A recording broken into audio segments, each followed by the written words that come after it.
শেখ হাসিনাকে ডিম মারার যে কর্মসূচি দিয়েছে, আওয়ামী লীগ ফ্যাসিস্ট, তারা কখনোই সংশোধন হবে না। শেখ হাসিনার মতো কেউ ফ্যাসিস্ট হওয়ার দুঃসাহস না করে সেই বিচার চাই। জুলাই গণ অভ্যুত্থানের পক্ষের শক্তিদের যে কেউ যদি বিপদে পড়ে, সেক্ষেত্রে আমরা যারা বাংলাদেশপন্থী আমরা সকলেই একে অপরে এগিয়ে আসব। সেই জায়গা থেকে আমরা দেখেছি টিএসসিতে ডিম মারা কর্মসূচিতে, বিশেষ করে নিউ ইয়র্কের যে এনসিপির সদস্য সচিব আক্তার হোসেনের ওপর ডিম মারার প্রেক্ষিতে আজকে শেখ হাসিনাকে ডিম মারার যে কর্মসূচি দিয়েছে, এটাকে আমি অবশ্যই পজিটিভলি দেখছি।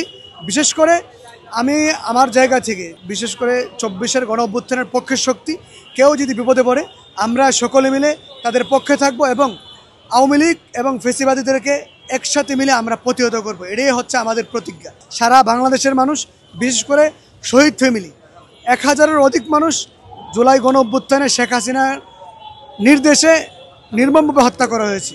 তো তাদের ফ্যামিলি এবং সারা বাংলাদেশের মানুষ শেখ হাসিনাকে যেভাবে বিচার চায় সেভাবে বিচার করা উচিত।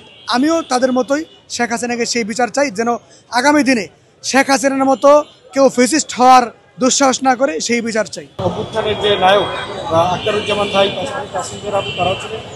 তো তাদেরকে সেখানে নিউ ইয়র্কে তারা পৌঁছানোর পরে আওয়ামী লীগের কথিত আওয়ামী লীগের যে নেতাকর্মীরা, ফ্যাসিস্ট সহযোগী, তারা সেখানে তাদেরকে বিভিন্নভাবে হেনস্থা করে এবং এক পর্যায়ে আমাদের আখতারুজ্জামান ভাইয়ের পিছনে তারা পচা ডিম নিক্ষেপ করে প্যাসেঞ্জার আপুকে মাঝে মাঝে ভাষায় গালিগালাজ করে।